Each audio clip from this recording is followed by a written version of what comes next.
Welcome everyone to TV Toastmasters June 9th Toastmasters meeting at the Anderson Township Center. And tonight we are going to have a couple special guests, so we look forward to that. First, I want to go over some of the business part of the meeting. And we have newly elected officers who will be going to an officer training on June the 9th. That's this coming Saturday at Cincinnati Financial. You do have to pre-register for it because they have good security there. Lunch will be provided, and they will have things like breakfast rolls for breakfast.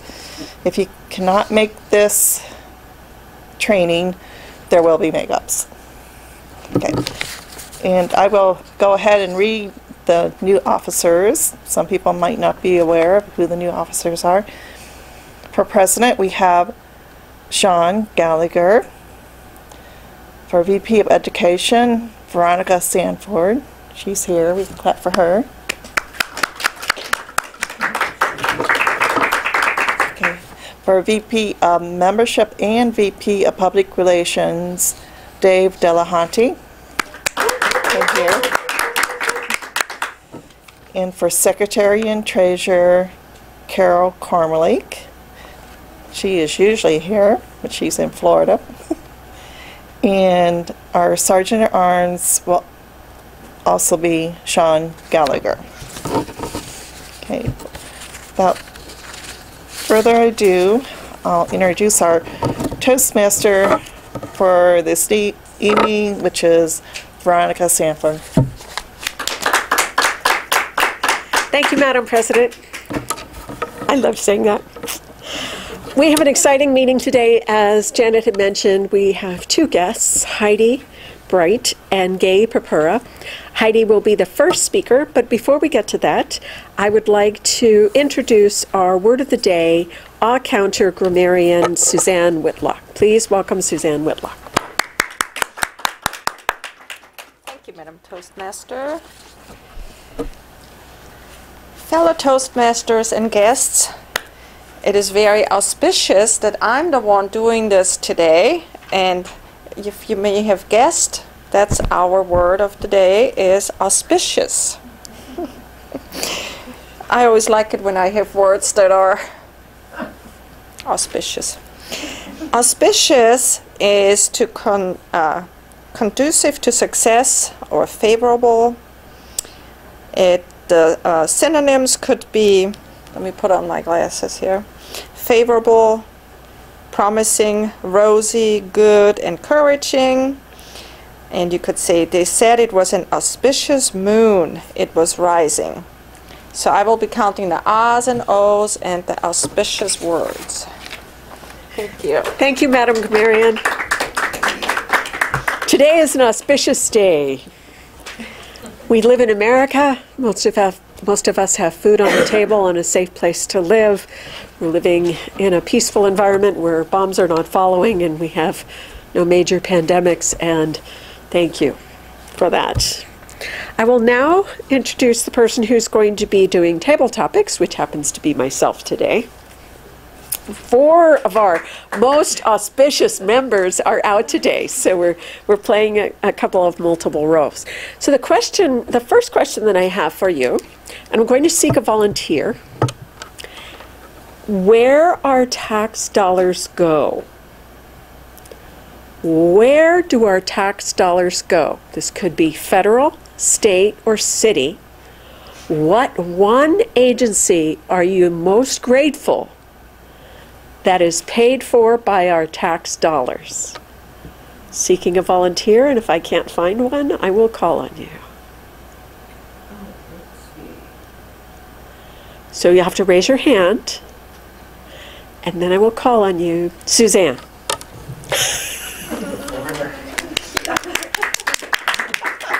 Thank you, Madam Toastmasters. Well, this is very auspicious, you calling me up here, since I'm probably the only one in here that's not an American citizen. So when it comes to all this government stuff, I am not very familiar with it. But I believe that some of the tax dollars, I would hope, does it go to like police and fire departments and also police? I'm not sure about that. But so coming to that, all these places, especially today, I have noticed a lot of sirens everywhere. I don't know what's going on, but I've thought how grateful I am that we have police and that we have people that are willing to go in there, whatever the situation is, if it's just a plain old car crash at an intersection, or if it might be a robbery somewhere, or in the case of our neighborhood today, there were 4 police cars and a fire truck and an ambulance, and then they pulled this kid out of the house and they talked with him. There were literally 5 police cars surrounding this young person, and finally they put handcuffs on him and took him away. And I was thinking, these men and women, policemen and women, go in there and they don't know what they're finding. And I felt so grateful that they do this, no matter what the circumstances are.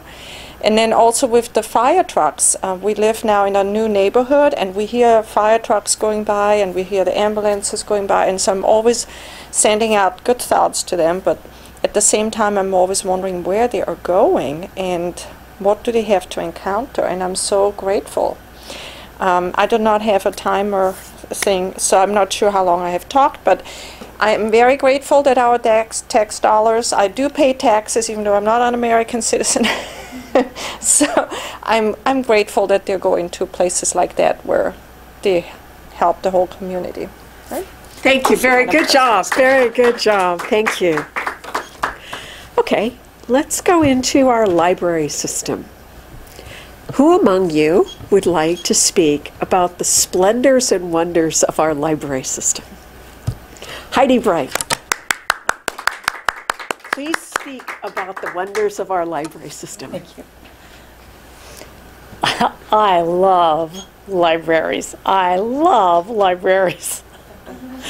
I am amazed at the books that I find at the Cincinnati Public Library. I just like these obscure things that only I would be interested in, and they have it at the library. It's wonderful. And you can check out the books, and you can keep rechecking and rechecking and rechecking. It gives you plenty of time to read the book unless somebody else wants one. You got 3 weeks to begin with. I've always got a stack of library books on my bed. They're wonderful. I love libraries. Thank you, Heidi. Our park system. What? Our parks. Our city, state, federal parks. Who loves or hates our parks? No, one more. I'll call on Gay. Okay. Gay, please walk to your right.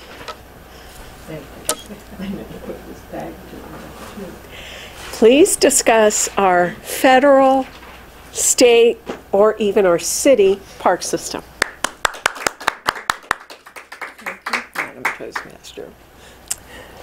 Well, my name is Gay Purpura, and I'm going to talk about the state park systems, because 2 years ago was the first time I used one to go kayaking, and it was a very, very nice experience. They rent kayaks.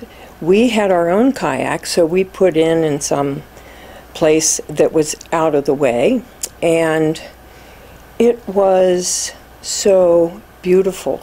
And I picked up literature and got to see how many parks there are in the state, how big they are, how much water they each contain, the hiking paths they have. So I think I paid $5 for a yearly pass. So I am amazed that we keep this park system that people can enjoy so much, especially the boating. Now, is green go, or? Thank you, Gay.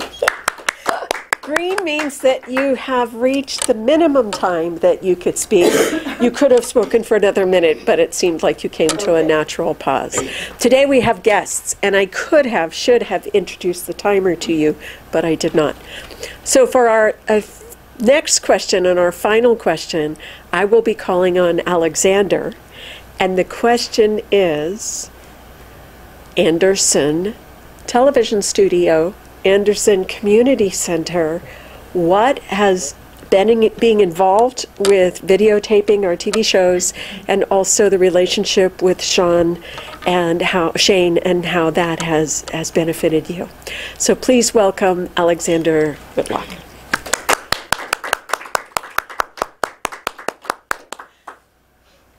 Madam Toastmaster. So for everyone out there in the internet and on TV, I'm Alexander Whitrock. I do all the recording for this TV show, and it's broadcasted through Anderson Community Center, which many of you may be watching this through right now. Their TV studio is amazing. They're really easy to work with. Ever since I've been doing this for about a year, it's been super fun. Shane, he's a really nice guy. He runs the TV studio here, and he's just a pleasure to work with.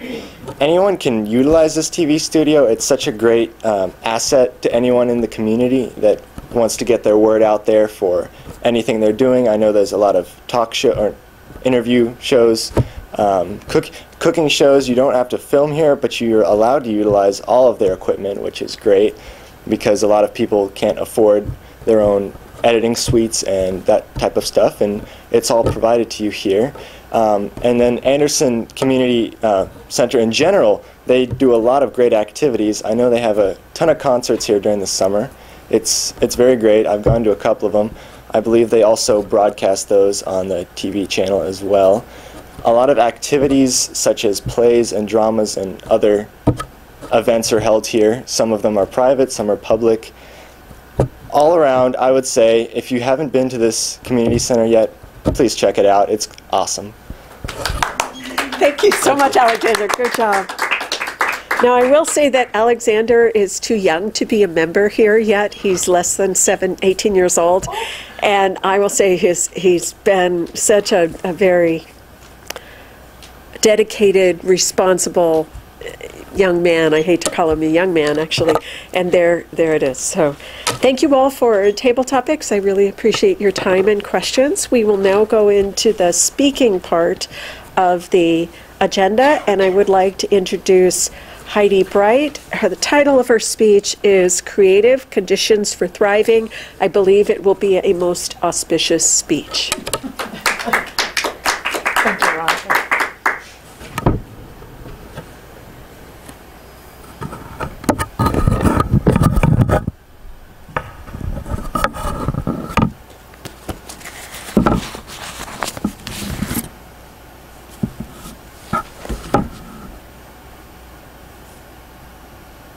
Hi, my name is Heidi, and I'm going to talk about creating conditions for thriving today.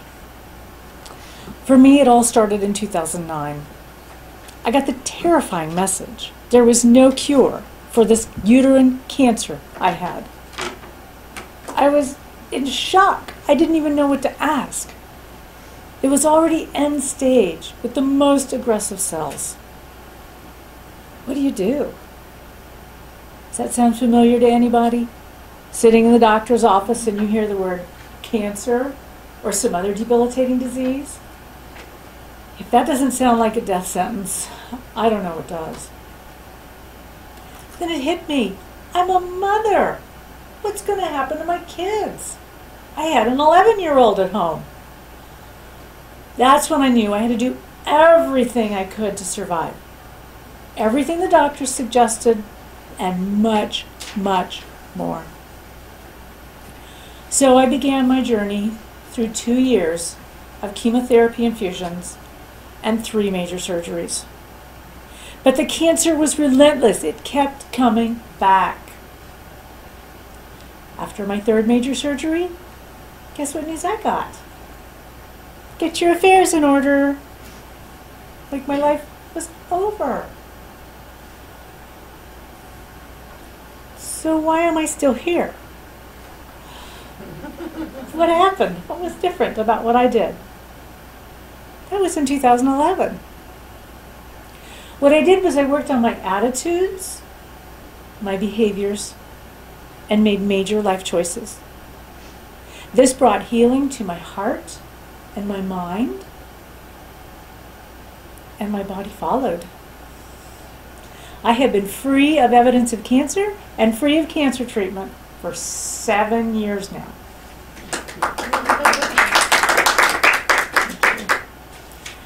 So my friends came to me and they said, Heidi, how did you do that? You've got to use your journalism background and do research and write a book to give other people the same options and genuine hope like you had. And that's how my book, Thriver Soup, was born. It is traditionally published. I have a real publisher. It has over 250 practical healing solutions for everything from ALS to retirement. That's what people are using it for. Heart disease, all kinds of things. And it is a bestseller, and it's endorsed by doctors and nurses. Jackie Roll is a Cincinnati resident. She's a registered nurse. She said Thriver Soup saved her life. I keep getting these kind of comments from people. They keep coming in. I know it's providing genuine options and realistic hope for people. And I want to explain a little bit about what I did so that you know that what kind of options there are in this book. When I was first diagnosed, my sister said, "Get thee to a therapist." So I did. And she taught me how to live in my body. That was crucial for my survival. I had to change my attitude about my emotions and learn to accept them for what they were and allow them to be what they were. They weren't going to hurt me unless I ignored them or pushed them away. So I learned how to go from a victim with hurt to by experiencing the hurt in my body. I learned how to go from worry, which is fear in the body, to surrender, which is detaching from outcomes. I learned how to go from resentment to gratitude. Once I had changed my behaviors, once I changed my attitudes, I could begin reconstructing my behaviors.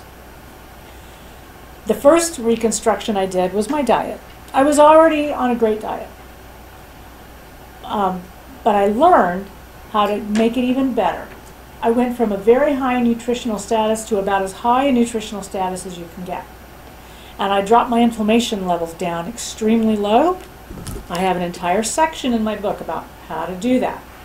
It can help with pain reduction and comfort and all kinds of issues. I give lots of examples of different behaviors when it comes to spiritual practices, because I realized I had to change my spiritual practice because what I was doing wasn't working. So I give lots of options in Thriver Soup. I have a whole section about spirituality. The third area was the continual behavior of experiencing my emotions. Grace is a Thriver Soup reader. She has Parkinson's. She lives by herself with her cat. She did not save her retirement. She was having panic attacks, tremendous anxiety. She had to learn to experience the fear in her body as it was occurring, because then it would lift after 90 seconds. And she developed that practice, and she's doing much better now. So once we change our attitudes and reconstruct our behaviors, we can begin to make major life choices. That can include leaving a bad relationship. It can include leaving a bad situation. It can include changing every aspect of your life. Sometimes that's what it takes to raise up life force energy in the body so the body can rebalance itself and possibly shed the illness. And I believe that had a lot to do with why I'm still here. So my book has all kinds of options for changing attitudes, behaviors, and making major life choices so that you also can experience healing on every level and possibly shed the illness. Thank you, Blanca. Don't go away. Okay. Where can, if they're on TV, where can they find your best place to find your book? Any bookstore. Okay. The bookstores can order them. A lot of bookstores here in Cincinnati have them right now. Okay, great. And the title is Thriver's Soup. The author is Heidi, H-E-I-D-I, Bright, B-R-I-G-H-T, comma, Master of Divinity. Yes. Thank you so much, Heidi. Thank you. We will now allow 1 minute of silence for the evaluator to evaluate Heidi. I would now like to introduce our second speaker of the night, Gay Purpura. She will be speaking on the science of breath. Please welcome Gay Purpura. Thank you, Master, Toastmaster. My name is Gay Purpura, and this is my world premiere of speaking. In 3 years, I have been recovering from an illness, so I'm very happy to be here. I have a couple of props that I want to put up because the science of the breath is kind of hard to understand unless you know some of the things that are available to help you. And I like to teach those. You take 20,000 breaths a day. That is 14 breaths. 14 breaths a minute. And if you cut it in half and took 10,000 breaths a day, you would take 7 breaths a minute, which would be the equivalent of maybe what a monk who meditates all the time does. So nobody's probably going to do that, but it is used as a healing modality. So, and 10,000 breaths a day, 7 breaths per minute is in the therapeutic breath range. The number of breaths per minute is important for healing many diseases. There is medical evidence that oxygen plays a major role in not only staying healthy, but in relieving diseases. Breathing has eliminated diseases such as, or breathing treatments, such as asthma, cancer, high blood pressure, heart disease, and depression and anxiety. The cancer research, Dr. Otto Warburg won the Nobel Prize for cancer research when he discovered that a cancer cell could not grow in an atmosphere with oxygen. So that was a major discovery. And there are many psychiatrists who have published articles and written books on their patients with depression and anxiety who were on medications, and they did breathing treatments with them, and they got off the medications. So one of these treatments is called a coherent breath, and it's almost amazing what we can do if we use a breath practice and heal something, to heal something with. Okay. The human body has been designed to release 70% of its toxins through the breath, and a very small part through urination, sweat, or defecation. I was amazed at that very important fact, because if you're not doing a full breath, you're cutting out your ability to detoxify, and that leads to disease also. So what are the components of a healthy breath? The first one is using your diaphragm. And I taught a class once and nobody could figure out where the diaphragm was after 8 weeks. So I had to use this. Here's the diaphragm right there. And here it is again in a picture. The diaphragm is important because every time you breathe, 10,000 times a day, your diaphragm massages all of the organs of your body. That's critical. Everything is below. You can see all the organs below. The red is the diaphragm. The lungs are pushed up and down when your diaphragm moves, and the heart is massaged. And more oxygen goes to your brain too. So the diaphragm is the critical element in breathing. And this is obvious why.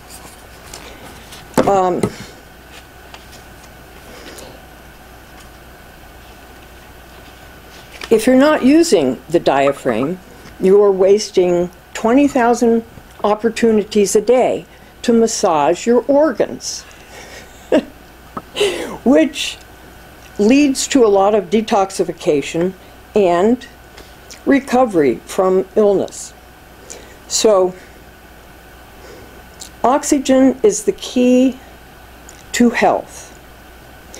Lungs have 14% oxygen in the lungs. The room air has 21% oxygen. We can raise the oxygen in our lungs as high as the oxygen in the room if we do a very special breath practice.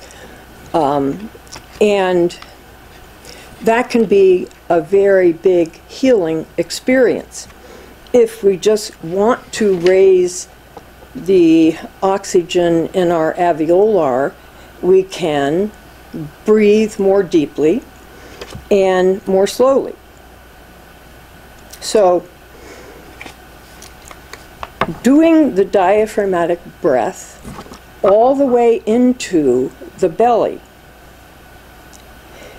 is very important because your belly is the seat of your unconscious. And if you're not breathing into your belly,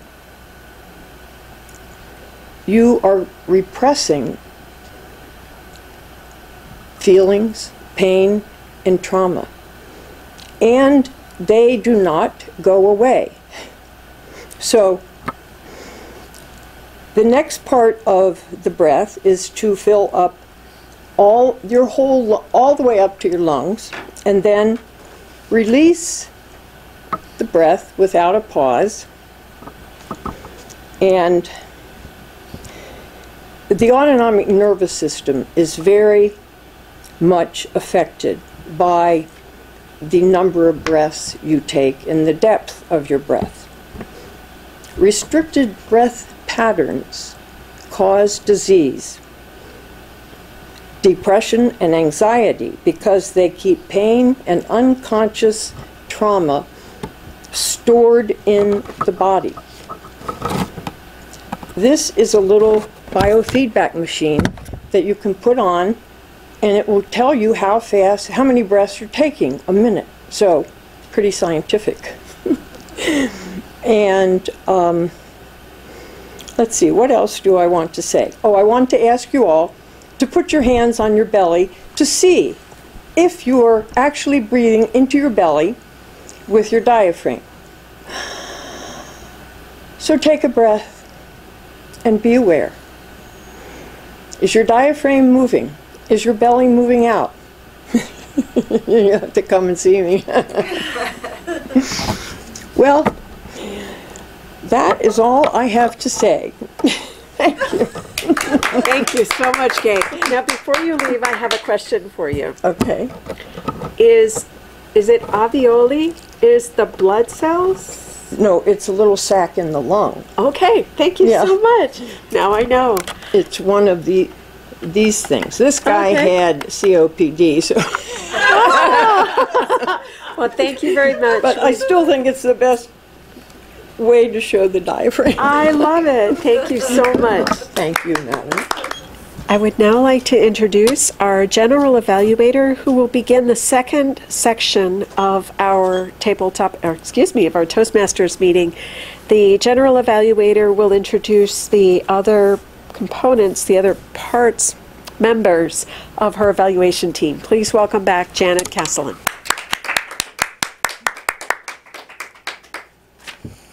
Thank you, Madam Toastmaster.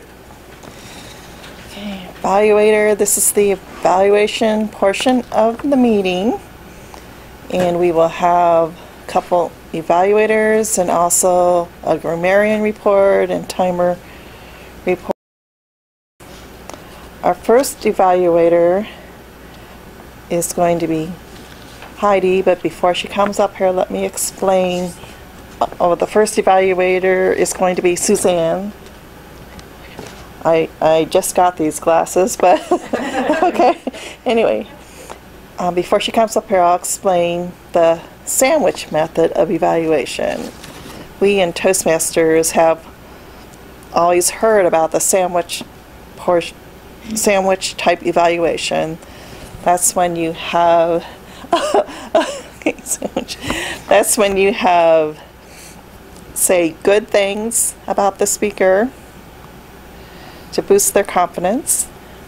Then in the middle, where the meat is of the sandwich, you give something that the speaker can work on to improve their speaking for their next speech. And then you end with the bottom of the sandwich, which is more compliments in just a general wrap-up of the evaluation. Okay, so our first evaluator is Suzanne, and she is going to be evaluating our first speaker, which was Heidi. Suzanne? Thank you, Madam President. All right. So I'm evaluating Heidi Bright, and she talked about creative conditions for thriving.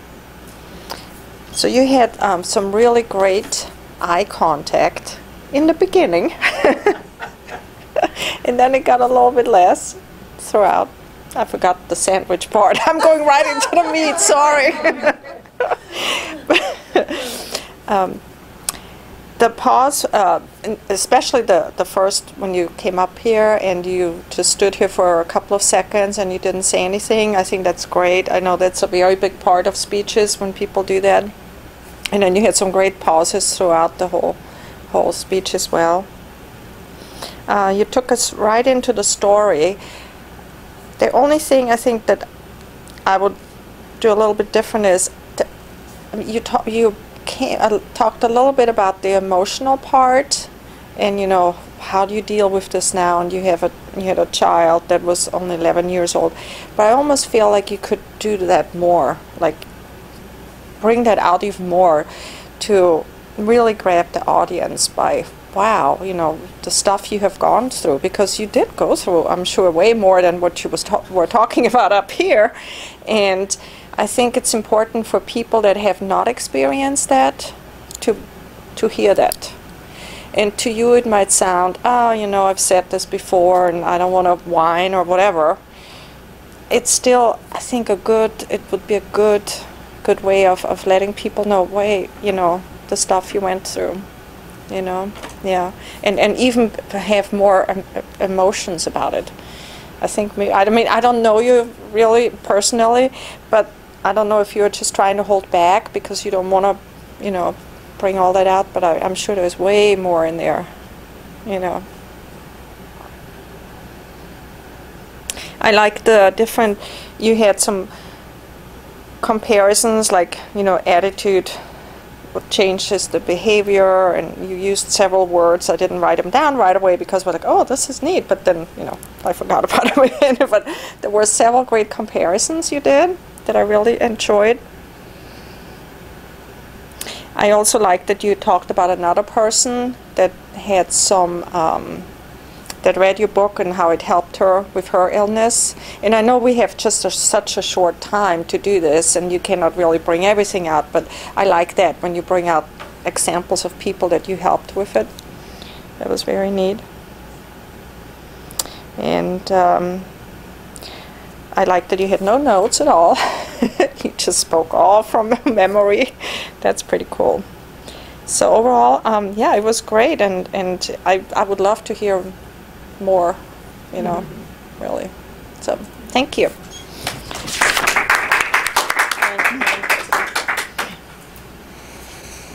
Thank you, Suzanne. Our next evaluator is Heidi Bright, and she will be evaluating Gay Papura.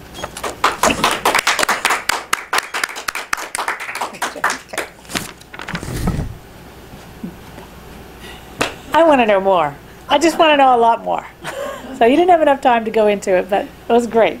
I really, really want to know more. I love that you said we're wasting 20,000 opportunities every day to massage our organs. But I want to know more about exactly how to breathe to massage the organs, because I hear different theories about it. And so I want to know what your theory is with it and compare it to theories I've heard.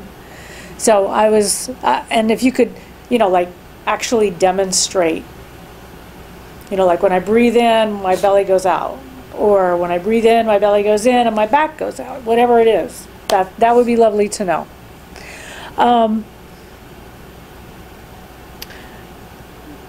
And the only other thing was when you lifted, when you wanted to show where the diaphragm is, you had a great model there, but when you lifted it up to point to the diaphragm, I couldn't see where the diaphragm was. So if you left it down and pointed to it, then I thought, oh, that's the diaphragm. Or if you said it's this orangey red color on here, that would be great. Otherwise, I thought your props were great, and the information is great. Makes me curious and want to know more.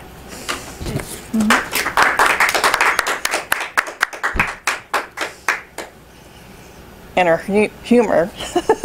Yes. Okay, let's see. Next we have grammarian report, and I think that is also Suzanne. Suzanne? Thank you. And I am looking forward to this auspicious report. Oh yes, let me make another mark on here. So, yes. So the word auspicious was our word of the day, and it has been used, I think about 3 times with me, and I heard at least 3 or 4 times with Veronica, and I just heard it with Janet. So we had, I know I had, when it came to arms and O's and pauses like that, I know I had at least 1 or 2 arms in there. And Alexander had a few but I forgive you, child, because I love you. And yeah, it's all good. Otherwise, I really didn't hear too many arms or O's or anything like that. So everybody did great. Thank you.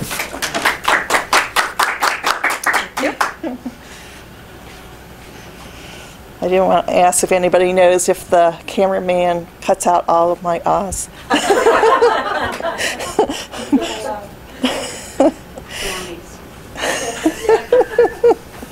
Okay, next we have the timer report by Dave Delahunty.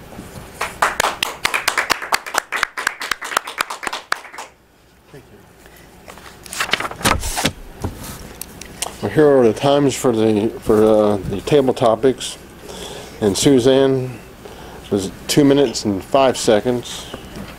Heidi was 35 seconds. Gay was 1 minute and 17 seconds. Alexander was 1 minute and 29 seconds. And speaker number 1, Heidi, she went for 6 minutes and 30 seconds. Speaker 2, Gay, she went for 8 minutes and 38 seconds. Evaluator number 1 was Suzanne. She evaluated for 2 minutes and 56 seconds. And Heidi was evaluator number 2. Her time was 1 minute and 18 seconds. And the grammarian was Suzanne for 41 seconds.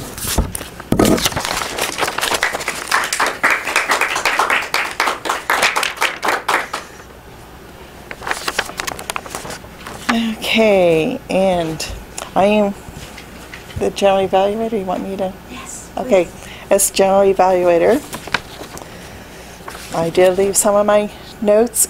Would you mind handing my clipboard? Okay. Had to do that as graciously as I could. Let's see. As general evaluator, I give an evaluation of the meeting as a whole and also evaluate the evaluators. And the meeting as a whole, we had a little late start. We are waiting for one member to come and getting some other things organized. I really appreciate Veronica, our Toastmaster, because before the camera started, she got us all organized and let us know what was going to happen in the meeting. That was great because we had a couple of guests. And I like the way she did the table topics because she asked broad enough questions that maybe someone would know a little bit about the subject. And let's see, as Toastmaster, I like the way she asked pertinent questions to the speakers after they finished talking. I thought that she handled that really well. And the evaluator number 1 was Suzanne, and she caught herself that she forgot the first part of the sandwich method. One thing you could have said was how accomplished an author Heidi is. I like it when Heidi said that you can buy her book at any bookstore. I'm going to have to steal that line. Okay, but your evaluation as a whole was really nice, and you wrapped it up in a precise way. That was good. And Heidi's, let's see, get oriented. Heidi's evaluation of Gay, he started out with, "I want to know more." That was a exciting, uplifting beginning. And you talked about her props, and also I know you also gave her some suggestions for improvement. I can't remember right now, but both evaluators did give such suggestions for improvement, so that was good. And the grammarian report, it was very good, and I especially like your ahs and ohs. I guess that's your little bit of your accent. I never heard of someone calling my ums ohs. And the timer, Dave Delahanty, he did very good at timing everyone and keeping track of all that. It's kind of hard to be a timer. Sometimes you're so engrossed in the speaker that you forget to time. But he had all the times for everyone. One thing that you could have done, Dave, was tell us whether we were within the suggested time limit or not. Okay. But that's the only improvement there. Okay, so that's my general evaluation report, and welcome back our Toastmaster, Veronica. Don't go too far. I just want to stay here. Okay. So I will just mention the address of our meeting, which I imagine, if you wouldn't mind doing the dates and times, our address of our meeting is 7850 5 Mile Road in Cincinnati at the Anderson Community Center. And I will turn this over now to our Madam President. Okay, and what did you want me to? The times of our meeting. Oh, the times of our meetings. Okay. We meet on the first Thursdays of the month at 6 o'clock in the evening, and the third Saturdays of the month at 10 o'clock. And on Saturdays, we're up in the community room on the first floor. On Thursday evenings, we're down here in the studio on the lower level. Okay. Is that it? Okay. thank you, everyone, for participating, and I hope that, I know that this was a wonderful meeting, and I'm sure everyone, audience included, learned so much from our guest speakers. So thank you so much for our guests, Gay and Heidi.